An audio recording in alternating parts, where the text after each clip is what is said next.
Hello friends, સોની મારા જય શ્રી કૃષ્ણ।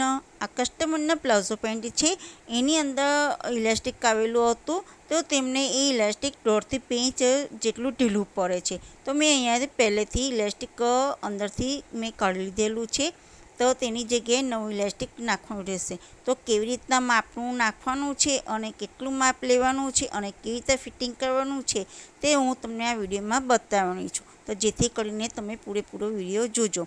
તો અહીંયા જે જૂનું ઇલાસ્ટિક છે તે એ જ પ્રમાણમાં નવું ઇલાસ્ટિક લેવાનું રહેશે। તો સૌથી પહેલાં આપણે ઇલાસ્ટિકની ઉપર સિલાઈ કરીશું।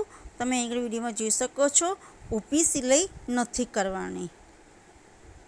હવે આપણે આવી રીતના ઇલાસ્ટિકની ઉપર ઇલાસ્ટિક મૂકીને 5 થી 6 સિલાઈ કરવાની રહેશે।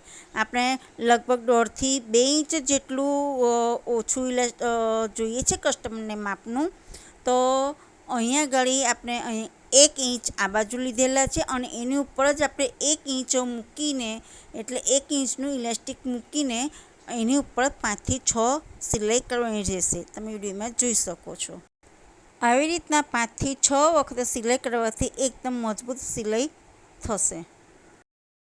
પછીથી પ્લાઝો પેન્ટ છે ત્યાં આગળ આપણે ઇલાસ્ટિકને અંદર સિલાઈ કરવાની રહેશે। તમે વિડીયોમાં જોઈ શકો છો, જે આપણે નેફાનો ભાગ છે ત્યાં આગળ આવી રીતના ચોકથી સાઈન કરી દેવી કે જેથી ત્યાં જ ઇલાસ્ટિક મૂકવાનું છે અને એની ઉપર ફરી આવી રીતના નેફાન ઉપર આપણે સિલાઈ કરવાની રહેશે। તમે વિડીયોમાં જોઈ શકો છો, એટલે કે જેથી કરીને જે આપણે પહેલાં ઇલાસ્ટિક કરેલું હતું એ જ નેફામાં ફિટ કરવાનું રહેશે। અહીંયા આગળ પહેલાં આપણે સિલાઈ કરીને લોક કરી દેવાનું કે જેથી સિલાઈ ખુલી ના જાય। ત્યાર પછી આપણે સીધી સિલાઈ કરવાની રહેશે, એટલે જે પાતળી પટ્ટી ઉપર વાળેલી છે એ જ પ્રમાણમાં વાળીને નીચે સિલાઈ કરવાની રહેશે। તમે વિડીયોમાં જોઈ શકો છો, અને ઇલાસ્ટિકની ઉપર સિલાઈ ના વાગે એનું ખાસ ધ્યાનમાં રાખવું। ઇલાસ્ટિકને ખેંચીને સિલાઈ કરવાની રહેશે, એટલે ઇલાસ્ટિક ખેંચવાનું છે, કાપડ ખેંચવાનું નથી। કાપડ ખેંચો તો સોય તૂટી જશે અને કાપડ ખરાબ થશે એ અલગ, એટલે એકદમ સાચવી રહીને ઇલાસ્ટિક ખેંચવાનું છે અને કાપડને જે નેફો છે એની ઉપર સિલાઈ કરવાની છે। મશીનને એકદમ ધીરેથી ચલાવવાનું રહેશે। તમે આગળ વિડીયોમાં જોઈ શકો છો, એટલે ઇલાસ્ટિક ખેંચતું જવાનું છે ને કાપડને એકદમ સરખી વ્યવસ્થિત રીતે જે નેફાની જે આપણે નીચે સિલાઈ કરવાની છે ત્યાં જ કરવાની રહેશે। ઇલાસ્ટિકની ઉપર સિલાઈ ના વાગે એનું ખાસ ધ્યાનમાં રાખવાનું રહેશે, નહીં તો જો ઇલાસ્ટિકની ઉપર સિલાઈ વાગી જશે તો ઇલાસ્ટિક ત્યાંથી ખેંચાશે નહીં। મારી ચેનલને હજુ સુધી તમે સબસ્ક્રાઈબ ના કરી હોય તો સબસ્ક્રાઈબ કરી લેજો અને બેલ આઇકન જરૂરથી પ્રેસ કરજો કે જેથી જે પણ નવા વિડીયો આવે એ સૌથી પહેલાં તમને જોવા મળે। જ્યાં સિલાઈનો એન્ડ આવે ત્યાં આગળ સિલાઈને લોક કરી દઈશું કે જેથી સિલાઈ ખુલી ના જાય।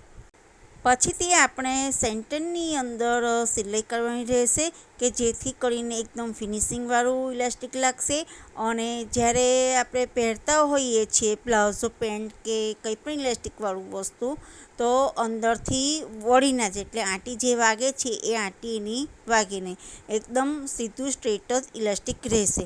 એટલે અંદર વચ્ચે સિલાઈ કરીશું તો જેથી કરીને અંદર આંટી પડશે નહીં। અને જો નવો પ્લાઝોમાં ઇલાસ્ટિક અંદર ફિટ કરવાનું હોય તો ઇલાસ્ટિકનું માપ કેવી રીતના લેવું, કમરના માપ પ્રમાણમાં, તે મેં આગળના વિડીયોમાં મેં બતાવેલો છે। જે મેં પ્લાઝો મેં બનાવેલો છે ઇલાસ્ટિકવાળો, તેનામાં મેં સ્ટેપ બાય સ્ટેપ મેં બતાવેલું છે કે કમરના માપ પ્રમાણમાં ઇલાસ્ટિક કેવી રીતના લેવું। જો તમે એ વિડીયો ના જોયો હોય તો જરૂરથી વિડીયો તમે જોઈ લેજો। વધારાના જે દોરા છે એને કટ કરી લેવા, એટલે એકદમ સરસ ફિનિશિંગવાળું ઇલાસ્ટિક લાગે। તમે વિડીયોમાં જોઈ શકો છો, એકદમ સરસ ફિનિશિંગવાળું ઇલાસ્ટિક ફિટિંગ થયું છે। અંદર પણ સરસ ફિનિશિંગ લાગે છે અને બહારની સાઈડે પણ ફિનિશિંગ લાગે છે। આજનો વિડીયો તમને કેવો લાગ્યો એ જરૂરથી મને કોમેન્ટમાં જણાવજો, અને આ વિડીયો તમે પૂરેપૂરો છેક સુધી જોયો તો થેન્ક યુ સો મચ।